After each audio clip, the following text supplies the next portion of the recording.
Hello hi नमस्कार सर्वांचं माझ्या यूट्यूब चॅनलमध्ये स्वागत आहे. आजचा दिवस तुम्हाला आनंदाचा, भरभराटीचा आणि आरोग्यदायी जाऊ ही स्वामीचरणी प्रार्थना करते. श्री स्वामी समर्थ. तर गुरुचरित्रामधील अध्याय 14वा आणि अध्याय 18वा अत्यंत शीघ्र असा फलदायी असा आहे की त्या अध्यायाचं वाचन केल्यानंतर तुमच्या कोणत्याही समस्या असू देत त्याचं निराकरण पूर्णपणे होऊन जाईल. तर दैनंदिन आयुष्यामध्ये, सांसारिक आयुष्यामध्ये आपली खूप धावपळ होत असते. आपल्या पाठीमागे काही ना काहीतरी असतो व्याप, म्हणजे नोकरीमध्ये असो किंवा घरातील गोष्टीत असो, त्यातून आपल्याला पुरेसा वेळ हा सेवा करण्यासाठी मिळत नाही आहे. तर त्याच्यामध्ये तुम्हाला काय करायचं आहे ते सांगते. आपल्या आयुष्यामध्ये काही आपत्कालीन संकट येतात, म्हणजे एक संकट आलं की दुसरं संकट लगेच उभाच असतं. अशा घटनांच्यामध्ये काही लोकांना कर्ज असतं, काही लोकांना दुःख असतं, काही लोकांना शारीरिक व्याधी असतात, काही लोकांना पीडा असतात, भरपूर काही क्वेश्चन आहेत. सांसारिक काही समस्या असतात, काहींची लग्न लग्न व्हायला हवं होतं, ते लग्न झालेलं नसतं. तर अशा सर्व त्रासातून मुक्तता होण्यासाठी तुम्ही रोज अध्याय 14वा आणि अध्याय 18वा याचं वाचन करावं. अत्यंत शीघ्र फलदायी आहे आणि सांगायचा हेतू आहे की अध्याय वाचण्यासाठी जास्त वेळ लागत नाही. अध्याय 18वा जर तुम्ही घड्याळ लावून वाचला तर 5 ते 7 मिनिटाचा वेळ खूप झाला.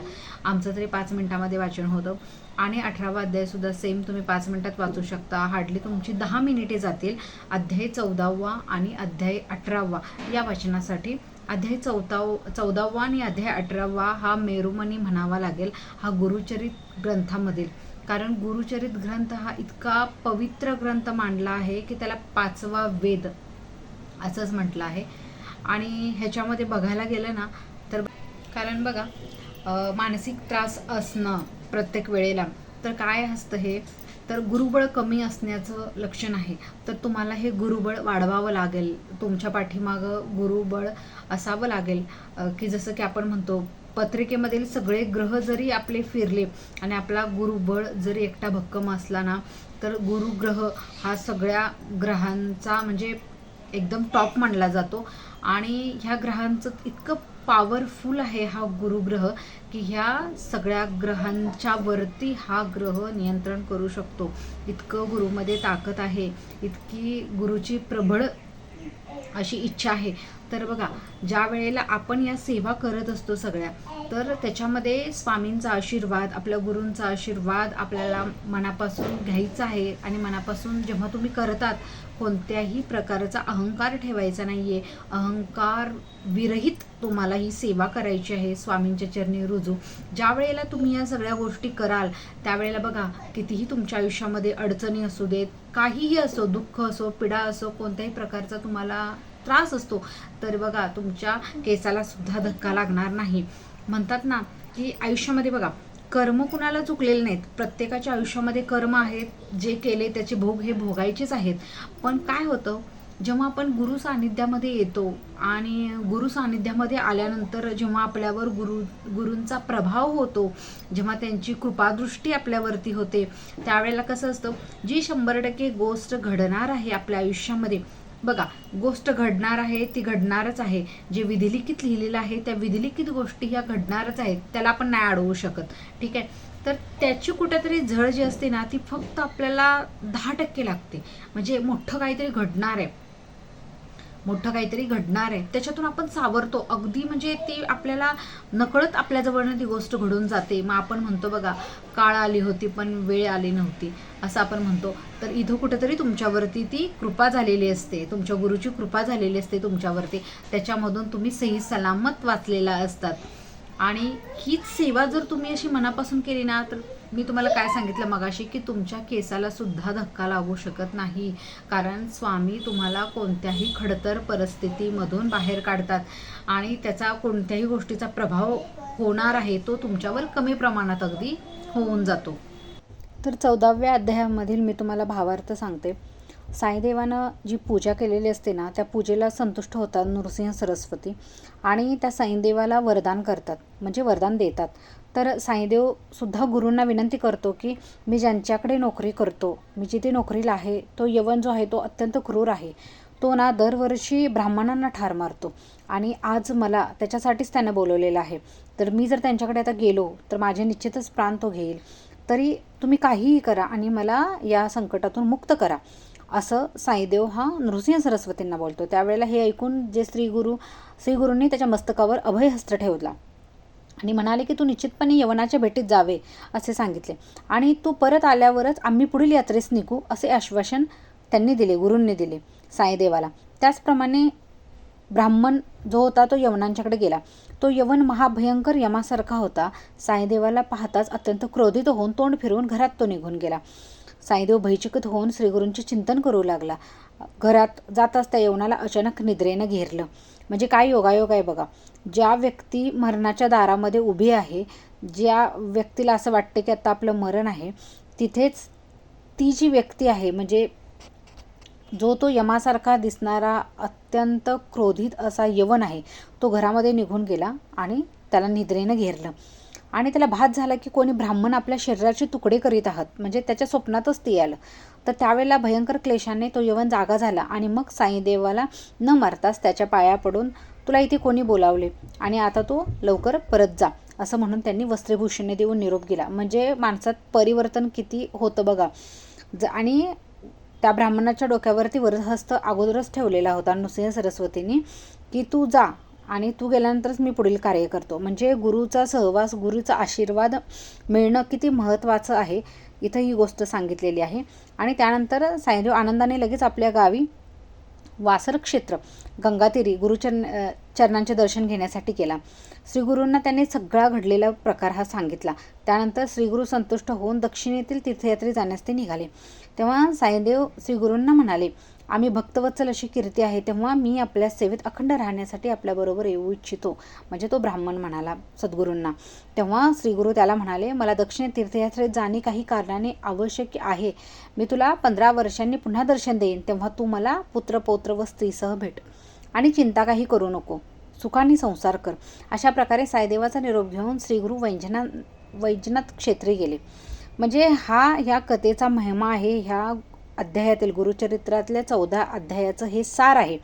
म्हणजे आलेलं मरण कसं गेलं, म्हणजे काळ आला होता पण वेळ आली नव्हती, ह्या उक्तीप्रमाणेच इथं हे घडलेलं आहे.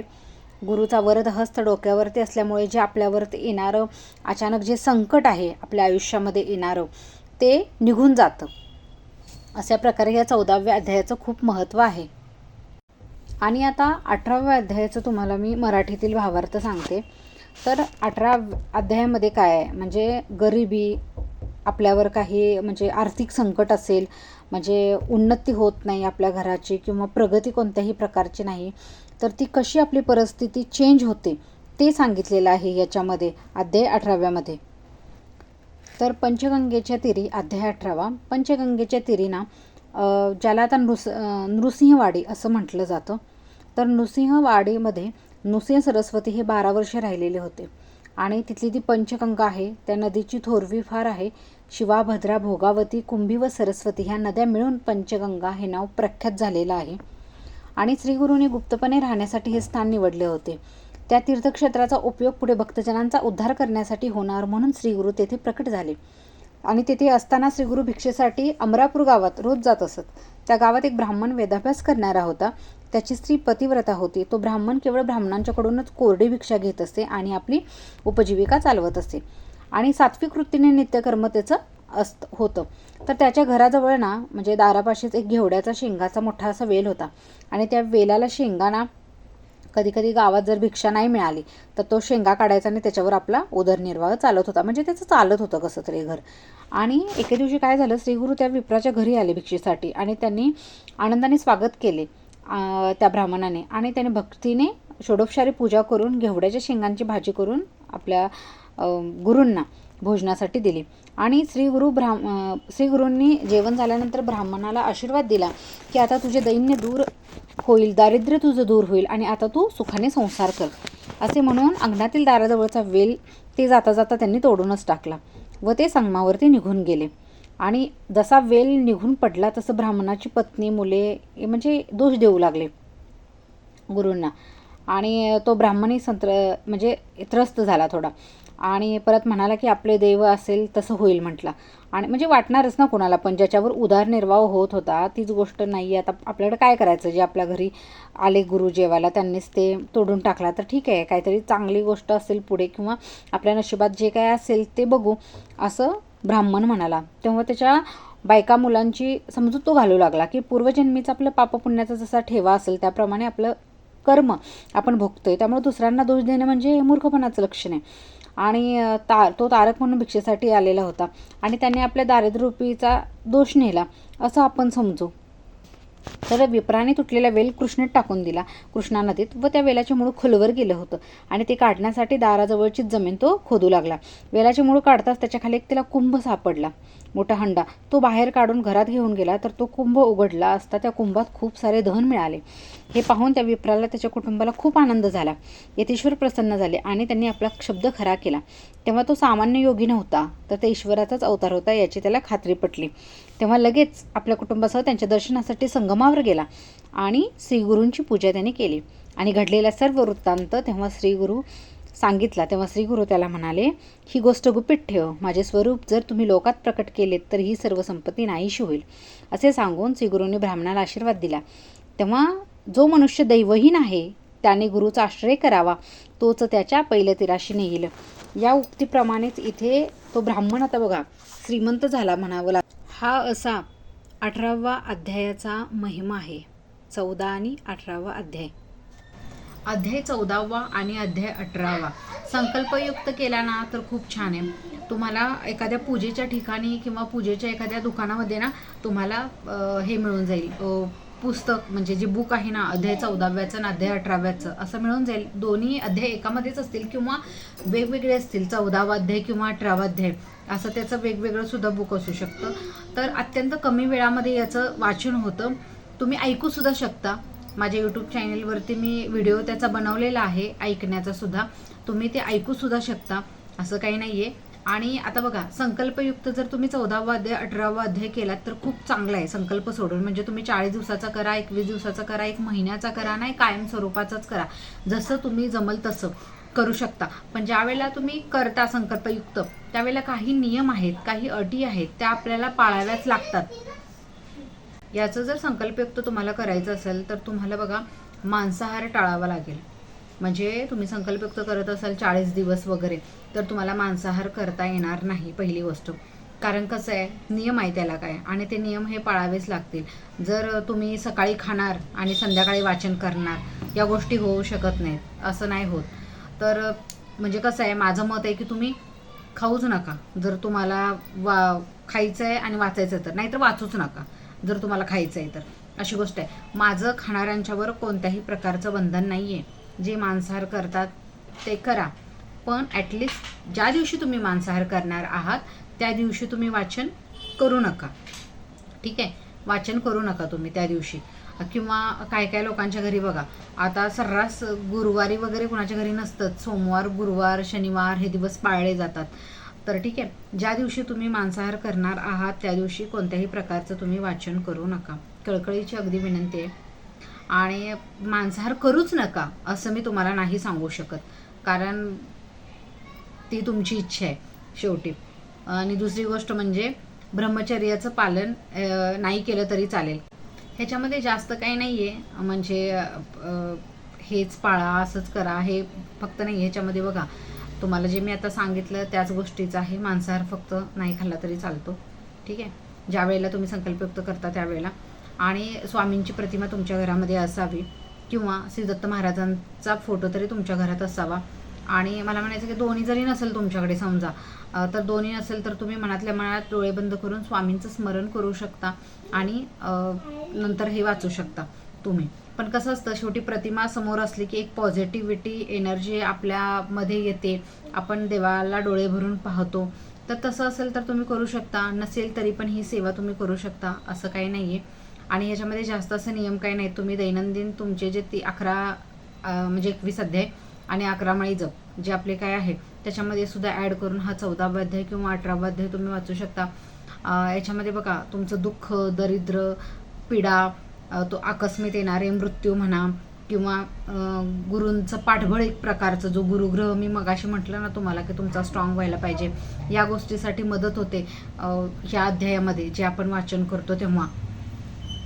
आणि या ग्रंथाचं वाचन ना 14वा अध्याय आणि 18वा अध्यायाचं वाचन तुम्ही सकाळपासून संध्याकाळपर्यंत कधीही करू शकता. फक्त 12 ते 12:30 ही स्वामी महाराजांची भिक्षेची वेळ असते. या वेळेमध्ये फक्त वाचन नाही करायचं, बाकी तुम्ही दिवसभर आणि रात्री वाचन करू शकता याचं.